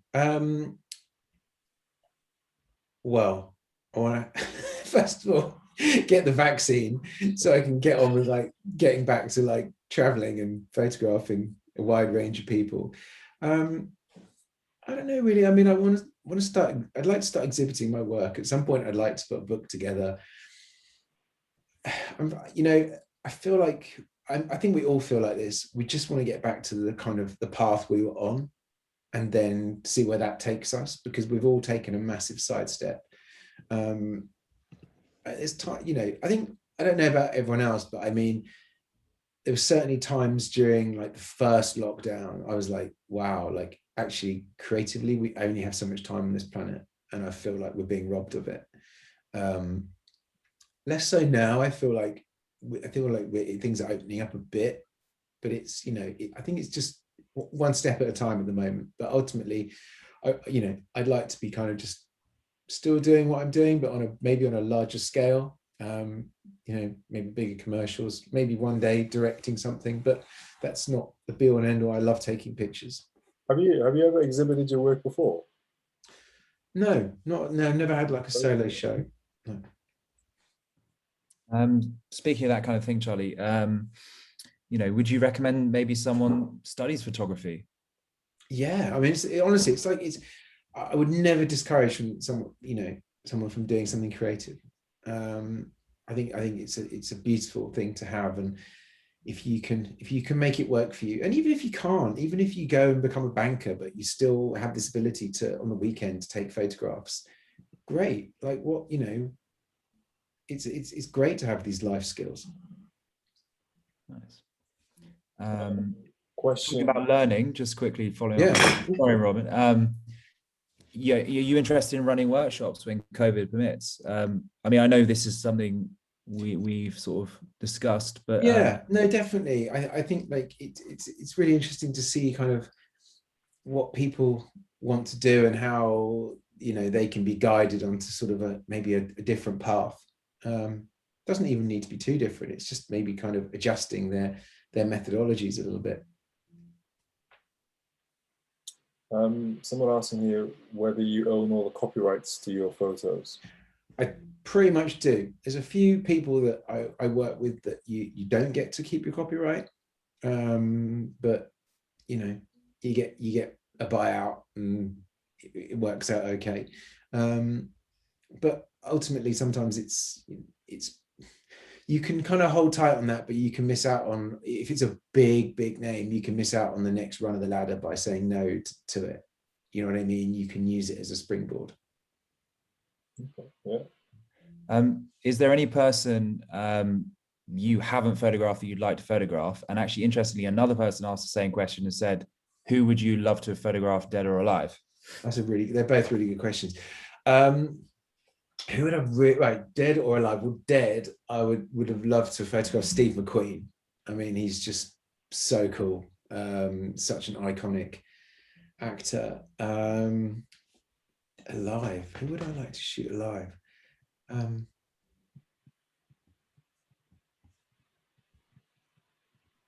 God, that's a really hard. There's so many people. Oh, actually, Al Pacino and Leonardo. No, there's three: Al Pacino, Leonardo DiCaprio, and Brad Pitt. Well, you've kind of done Brad Pitt. Oh, yeah, but not really. I mean, it's not like having any control over the situation. You know what I mean? It's not like it's. Well, they all seem like a kind of natural progression after De Niro and yeah, I mean, DiCaprio I'm fascinated by. I think like he's such a great actor. He's just oozes. He's kind of like he's sort of like he's as iconic as Jack Nicholson. Yeah, he's become that. Yeah. Juliet is asking whether you sell your prints. I don't, but I'm sort of working up to that. Good news. Okay, so Robert, who asked the previous question, he's got the photo shoot in Liverpool. Any tips? You asked about the lens he's using. He's using a zoom, an 18-56 zoom. Any tips for portraits with that? Which is a 24 to 7. Okay. Rent yourself a prime lens. Okay, good. That would be my tip. Even if it's just one lens that you like, just do that. And any particular focal length? Depends what look he's going for. It's really hard. It's sort of, yeah, I can't, unless I mean, do you have a go-to focal length for your portraits, or not really? Yeah, I've got a couple, but I mean, like, I think you really need to think about the style of image that you want to create before you can commit to, But I mean, would you say in a sense it doesn't matter that much as long as it's kind of someone following their own idea? yeah, I think Robert needs to like figure out exactly, like, find a reference of photography that he likes, and then figure out how that was created, or and then go from there. It's like it's very prescriptive otherwise, and I feel like if you want to create a certain look, you need to find the right tools to do it. Do you often develop a rapport with a subject, especially when you've got limited time, or is that actually, does that really matter? No, you do build a kind of a sort. There has to be something, especially because when you're doing, like, you know, say you're doing a 4-hour shoot with someone, there's got to be like something to keep going, you know, pull through it, because you do have lulls and energy drops, and you've got to be able to engage people and make them feel like they want to keep going and it's going to work, and you do all those other things, and you also need to convince them of your vision as well. Okay. I think you did mention this. How long do your shoots tend to take? Are you always under pressure? So yeah, I mean, I'll never forget, we did a shoot with Kevin Spacey back in the day for like the first House of Cards season, or might be the second, for a cover and 2 inside images. We did it in 4 minutes. Wow. Yeah, that, and it was actually, they look great. I mean, you know, and then, but on average, you do a fashion story like 4 hours, but that usually includes like styling and other bits. So it gets whittled down to maybe 2 hours shooting. Okay. Couple of questions on how much cropping do you do to achieve your final results? Cropping? Yeah. Very little. So you tend to just work with the full frame and. Yeah, I you know, in a way, I think you have to, because I do try, some of the work is quite cinematic. You do have to think, like, I think Annie Leibovitz is a great quote by her saying, like, if you want to get closer, move forwards. I think that's a good. I think if your pictures aren't good enough, you're not close enough. Is that the quote? I think, yeah. Yeah, something like okay. that. Something like that. Yeah. There is one something about moving forwards as well, she said. Yes. Yeah. A few more questions. Have you had subjects that have proved troublesome or reluctant to kind of be on the shoot? And how would you go about dealing with that scenario? You know what? I've only ever had someone leave a shoot because someone famous had died that they knew and they were upset. That's it. Everyone's always wanted to be there. And I totally understood that. I was like, no, get it. It was like breaking news, and they were really upset. And it was like, you know what? It's just, there's no point in you, if you're really upset, it's just, you should just go and be in your own space. And they were like, yeah, cool, thank you for understanding. And that was it. And it wasn't a big deal. I mean, the magazine weren't happy, but you know, it's nothing, you can't force people to be there. You know, but it's, on the whole, everyone is always really happy, because, you know, you've got to remember, like, when people come to these shoots, that it's like they're promoting their own work. They're promoting their work within a film, and it's reminding people of their skill set and everything else, keeping them current. So, you know, it's an important process for me, and it's an important process for them. Yeah. You know, before shooting people like that, you know, what sort of research do you do, and how important is research? I mean, I think it's always good to have seen people's films or TV shows, and then it's good to know what they're doing next. It's good to know who they've worked with that you've maybe worked with before, and just to kind of connect things up. And maybe it's like, you know what, it's like really important, like if, say, for example, an actor has been to like Cambridge University, and I grew up in Cambridge, it's like, it's great to go, oh, you know, I'm from Cambridge, where did you live, and blah, blah, blah. Do you know what I mean? Like all those little things. It's just important to make the effort that you're interested enough to be able to join up the dots. Just a little comment there from Adam on the chat feed saying he's enjoyed this so far, the webinar, the most. Thank you, Adam. Jake's in the post. There's a good question here from Reika asking, have you ever finished a shoot and felt like you didn't get the pictures that you wanted? Yeah, did, which weirdly was the Robert De Niro shoot. No way. Yeah. That's interesting. We were supposed to have a lot more time, but there was an issue, and we lost some time, which was fine because it's not really a problem with someone like him, you know. But it was after the shoot, directly after the shoot, just wasn't really sure what we got, kind of thing. It felt like it all happened quite quickly, and then it wasn't until I sat down at the airport the next day and just went through the edit and did a grade on my laptop, and I was like, wow, we've got something really special here. I think it was such a, I think the magnitude of the shoot was so much that it was literally like, it was a bit overwhelming to a point, if that makes any sense. Out of all the people that you have photographed, would that be the one where you were like, wow? Yeah, definitely. I mean, yeah, he that's for me was kind of like the pinnacle. And Mike Tyson as well, to be honest. Like Mike Tyson was like someone I was like, wow. I mean, to be honest, I'd be starstruck if someone asked me to shoot Paul Gascoigne. I'd be like, yeah.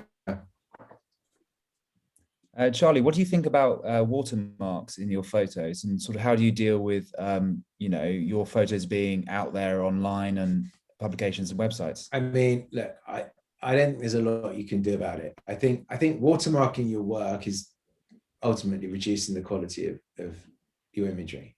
I think if you've got a good syndication agent and someone starts using your work, you can send your syndication agent after them and they'll see it as money they've lost. So that's kind of maybe a good piece of advice. Quite a good question here. On the shoot with Aaron Paul and Bryan Cranston, did you get to try any of their mezcal? I did. And actually, I've got a bottle of it. It's really good. It's best not question yet, I'd say. It's so good. I'm not really a tequila drinker, but just simply due to an 8 shots of tequila and 4 pints of Stella incident as in my late teens. But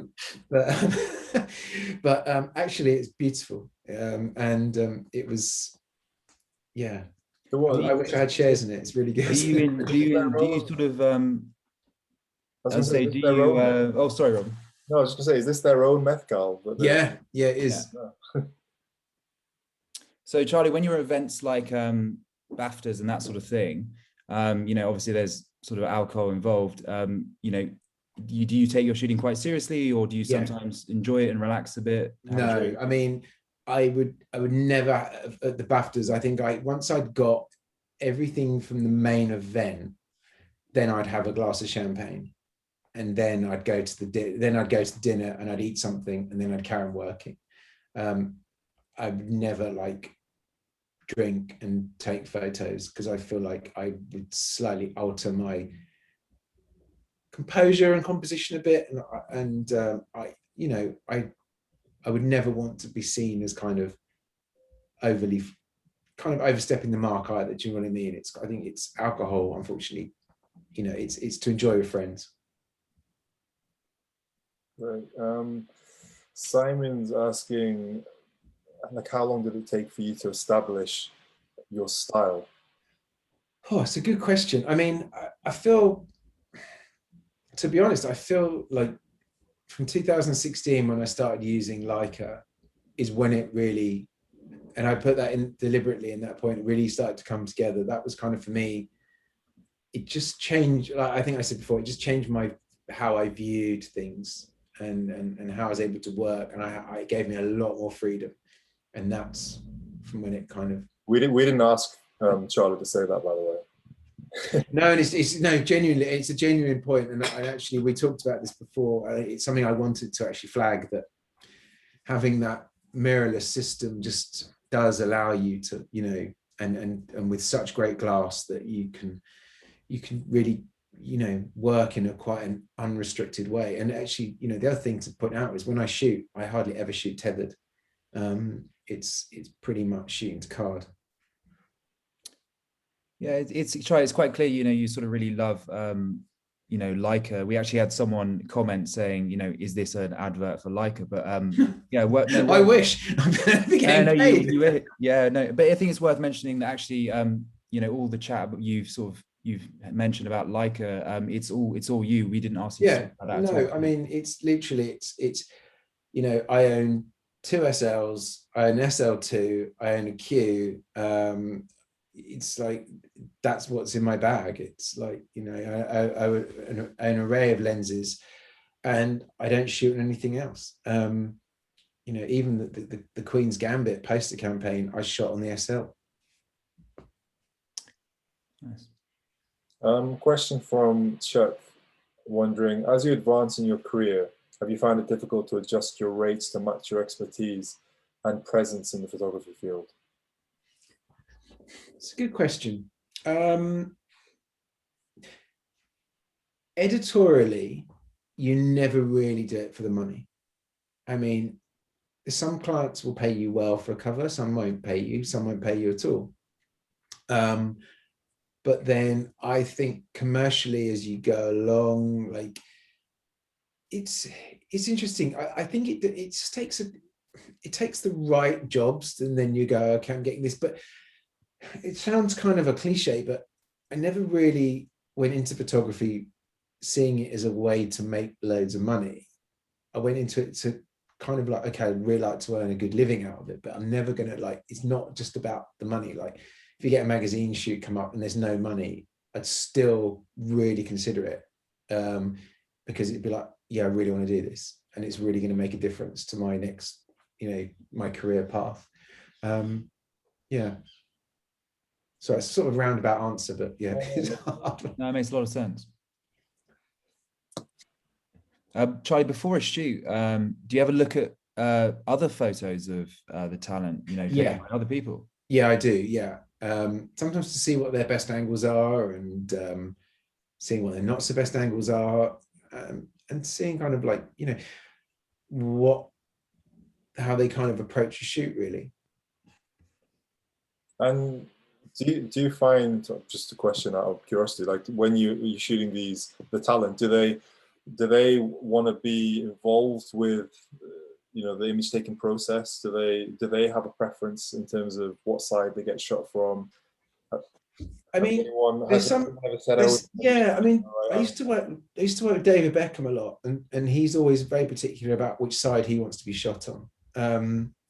But apart from that, I mean, I'll often say to people, which is your favorite side? And they're like, like, you know, whatever's fine. And I'm like, okay, great, let's just shoot then. I find that's kind of, you know, probably just always, I always ask politely, and, you know, I always get the same answer, like, oh, any side's fine. So, yeah. Are there any other genres of photography away from portraiture that you haven't explored that you'd like to? I mean, I think I mean, street photography is kind of fascinating. But there's people out there that do it really, really well, like really well. And I feel like I'm pretty happy exploring what I'm doing at the moment. There's nothing that's drawing me away from it. Are there any contemporary photographers that are inspiring you at the moment? Although it got slated, I really liked Jürgen Teller's shoot he just did for W, the best performers thing. I got last year's as well, and I just kind of it's fascinating because there's some of the shots which aren't even retouched, and it's just like, I don't know, I'm sort of gripped by it. It's not even like it's brilliant photography. It's just sort of almost quite disposable, but at the same time, I don't know whether it's him like pulling so far away from what everybody else is doing because he wants to go off and do something completely different, because there's a lot of photographers all shooting the same way at the moment. Maybe that's it. Maybe he's just like, you know what, I'm just going to go and do this. And maybe he's referencing like how disposable some of it is. I don't know. I just think it's really interesting. Charlie, saying that, how do you see the future of photography panning out? And how do you see things panning out for photographers? Well, I mean, I do worry that a lot of younger photographers who are in the process of really developing their career may have suffered quite badly during this pandemic period, because, you know, they haven't been able to work or, you know, do stuff, you know, editorially or whatever. And I don't know how that's going to shape things. I mean, I hope that there's still going to be that healthy level of competition. I feel like there is a very strong level of kind of like amount of people working in general. I'm just not sure how much room there is for more people to enter the arena, if you know what I mean. Interesting. I'm just trying to see. I think we've answered a lot of these ones. I'm happy to answer more questions if the... Okay, we'll take a couple more. We don't have to stick to the 7 o'clock cutoff. This is interesting, actually. I'm assuming this is a no, but have you ever tried shooting virtually during the pandemic? Do you know what? I haven't. It was kind of discussed a couple of times, but it's never happened. I think quite a few people have been doing that, haven't they? Yeah, they have. Yeah, there was a Meghan and Harry shot, wasn't there, recently? That's right. But it just looked so sharp. It's like no depth of field. It was like f22 the whole way. Actually, I saw there was a Magnum photographer, I forget the name. I think he's an Israeli Magnum photographer that had kind of used screenshots of zooming as part of a project. So right. I guess it makes sense as a longer series. So Charlie, when you reach out to someone for a shoot, you know, do you reach out to a publicist or do you ever just go direct to the talent? No, always to the publicist. Like always, you know, there's a kind of code of ethics that you have to follow, unless you know the talent like really well, you know. Yeah, you know, when you got into photography as well, at what point did you sort of think this is going from a hobby into a job? I mean, to be honest, I finished university and it was like, okay, I need to do this as a job because I don't know what else I'm going to do. So I was like, okay. And I tried to sort of work out of Cambridge, where I was living for a couple of years. And I was kind of used to just get the train into London. And actually, probably in hindsight, that wasn't a very good idea. I should have just maybe been a bit more finger on the pulse and been in London. And and then, yeah, I think it's kind of just always been like that thing of just driving, wanting to be a photographer. I've never really thought about doing anything else apart from being a football manager, maybe. We had an anonymous question here, someone asking, how do you feel about William Eggleston's work? And I'm wondering if this is Bill Eggleston himself asking. It's anonymous. Yeah, I mean, it's, you know, it's important work. It's pretty impressive when you stand in front of it printed, full size. It's like, wow. Like, you know. I mean, has his use of color influenced your use of color? I mean, you haven't actually hinted anything on Eggleston. So no, not really. No, I mean, it's funny. I kind of, sometimes I see my photos as like scenes from, I do kind of see the color grading sometimes like cinematic grading. I mean, I do sometimes watch really old Technicolor films and like, wow, if only you can make photos look like that. But I guess there are a few people that can do that. Yeah, if you've ever seen like something like Alice in Wonderland, it's just incredible color. I mean, Miles Aldridge is probably a case in point of someone that can kind of pretty much go down that route. Yeah, by the way, that anonymous person just commented, sadly, it's not William Eggleston. Abdullah has a question about, well, he's asking whether you can talk about lighting a subject or a scene, or just, do you have any advice on lighting in general? I think you've got to go for this. You've got to go for the style that you feel that you want to continue with. I used to use flash photography and I don't anymore. I think you've got to marry yourself to a lighting setup that you want to be known for. There's no point like doing like one lighting setup one week, one lighting setup another. Like you've got to try and have your work become sort of identifiable almost.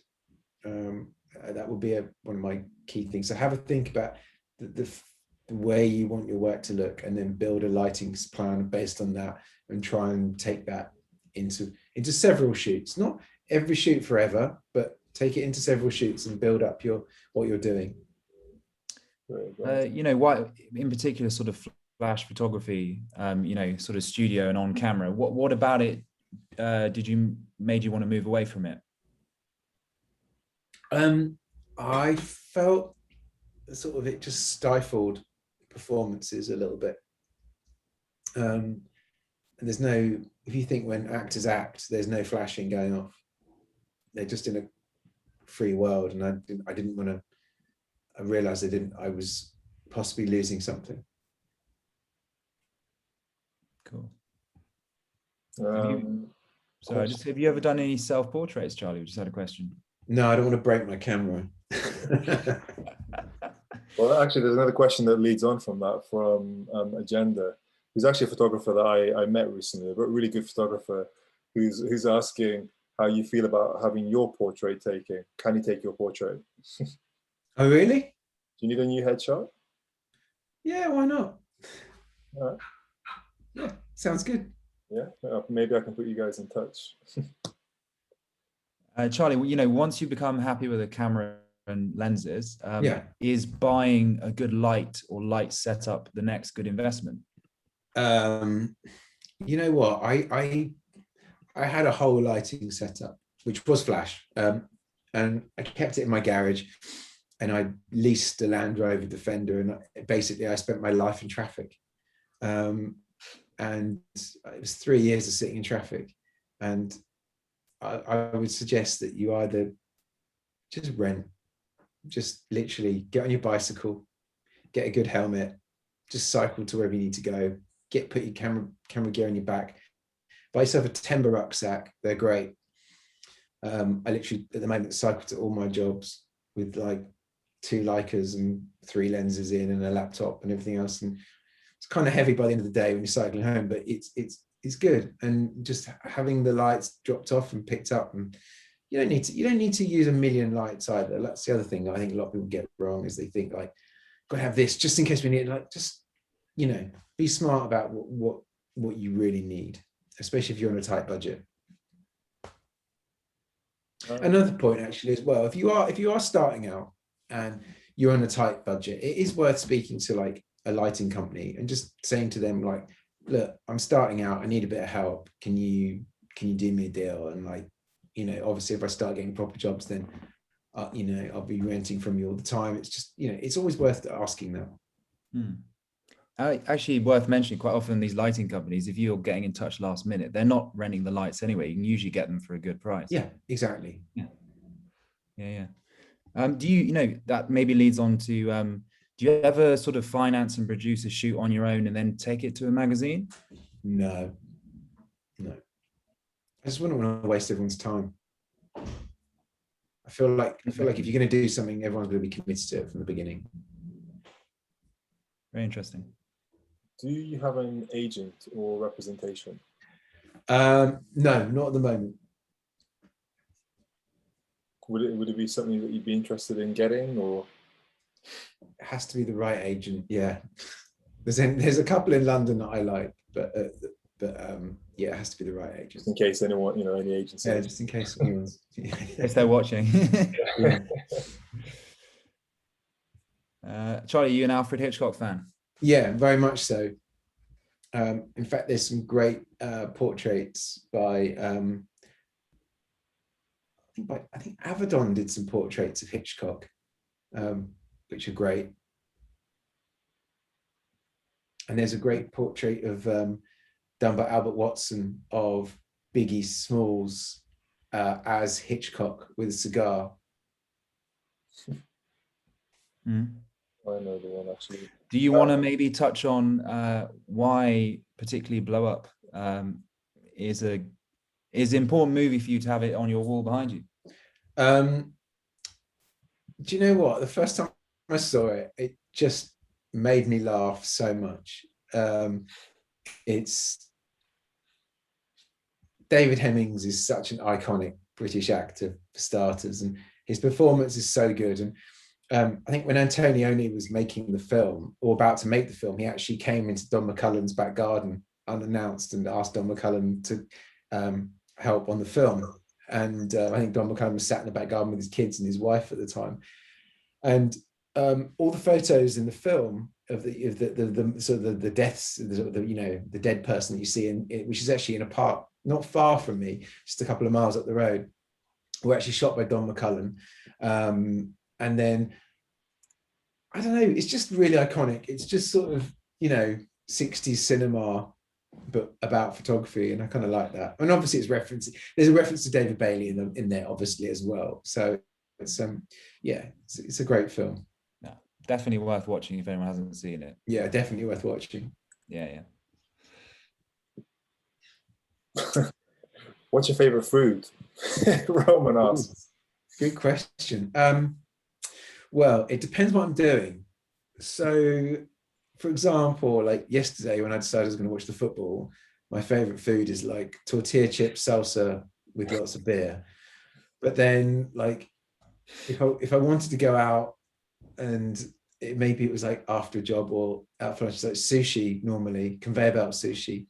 There used to be an amazing place in Soho called Kula Kula on Shelton Street, but it's closed down now, which I used to love. I used to eat there a lot, and I mean a lot. And I think they used to call me Mr. Template. And what else do I love? Pizza. I mean, you know what? Who doesn't love pizza? Yeah, pizza, sushi, and tortilla chips. And not linked at all.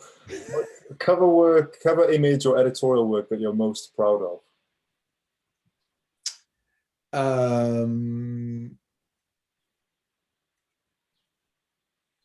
Yeah, it's probably it's De Niro again, I'm afraid. So I know that's boring, but it's like that's the job I'm most proud of, because it wasn't like super easy, but it was nothing to do with him. It was just circumstances, but it was I'm really proud of that job.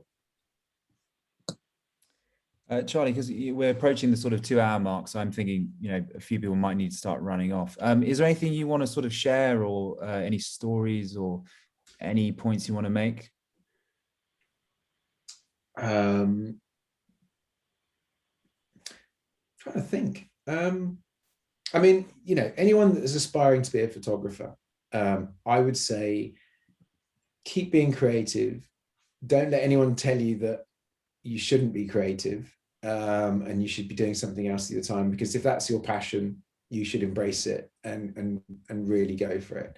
A lot of people don't understand the arts, and I honestly believe that even if you just become very good with a camera and you take that all the way through your life, but you're never a professional, but yet you have this amazing, either a box of prints or the hard drives of photos on that mean something special to you, then I think that's worth doing. And also, like, being creative is almost like, is a form of therapy for some people. Some people, at the moment, people are going through really hard times, and actually being able to create something and have something of worth on their screen or in print really is very important. So I would never discourage someone from being involved in photography or any form of art, be it sculpture, be it painting, be it, whatever, music. Just, it doesn't have to be your living, but it can be the difference between you living a good life or not. Okay, so saying that, we just got a question from Greg. Is there anything in photography at the moment that, he says hacks you off, but, sort of annoys you? Is there anything that hacks me off? People who take out of focus pictures. Purposefully. Just because they don't know how to, they just don't know what they're doing properly. You know, you mean photos that might look good and then you look at them properly and you realize and that really bothers me. Like, you'll see a photo on Instagram and it gets loads of likes, and then like if you zoom in, it's completely out of focus. Like, that really bothers me. Like, I feel like out of focus intentional is one thing, but in focus when it should be sharp when you're in a working environment is another. That always bugs me. But on the whole, I think photography it's in an interesting place right now. I feel like a lot of people are replicating what other people are doing. There's a lot of people shooting on film, and it's all like pre-flashed, and it's printed, and it's got very warm tones. And unfortunately, I feel we've fallen into a little bit of a trap with social media, that people feel they need to be replicating each other to gain some sort of momentum. And actually, if you think over the years, some of the people that have done the best they've been like no one else. Like Nadav Kanda, for example, his work is like, I don't really see many people that, have done work like him. Platon is another example. I was looking at his book today, and it's like his lighting setup and his camera lens and style is like nobody else really did that. Tim Walker's another one. Like, Tim Walker had this like crazy wide crazy wide angles, and he's pretty much, I don't know, I think you've got to find your own style. You've got to really be careful not to fall into this trap of thinking this is what clients want, because I think what can happen is that it's great and you'll get used once and then they'll move on to the next person. You've almost got to make your style like valuable, your style is your commodity basically. And you think people want to stay true to that as well? Yeah, I think people do. I think magazine editors on the whole like that as well. There's people like Jack Davidson. I don't know if you know his work. She's black and white, and it's very gritty, and it's not terribly flattering, but he stuck to his style, and he shoots a New York Times magazine and other stuff. And it's, if you stick to what you do and you do it well and you don't follow the crowd, then I think you're going to last. But I think feels like there is an abundance of people replicating each other at the moment. And I feel like they actually were, most of them replicating like the great work Jamie Hawksworth was doing. And I think for me, that's a bit of a problem, because he's a great photographer, and he'll just go off and change his style, and he'll get loads of work and do something else. He's a very talented guy. There's a few people like that whose work I'm really interested in, that I see they have their thing, and it's hard to touch. It's just hard to touch. So I think we've made it to the end of the questions. No more questions? Are we all good? You've got through about 90 questions, so you've done really well. Really? Are there no stragglers? There's a few questions that sort of repeat themselves, but I think we did pretty well. Okay, good. All right, everyone's satisfied. It's also worth just mentioning, we had a few questions. Is there going to be a recording of this webinar? Yes, we will be sending out a recording of the whole webinar plus Q&A in the next few days. Great. Yeah, normally takes a couple of days, but yeah, Charlie, thank you so much. No, thank you everyone for taking really Sunday afternoon. Sunday afternoon, really enjoyable talk, and really insightful. Thank you very much. Yeah, thank you guys. Really, thanks Charlie. for hosting this, and thanks everyone for tuning in. It's really appreciated.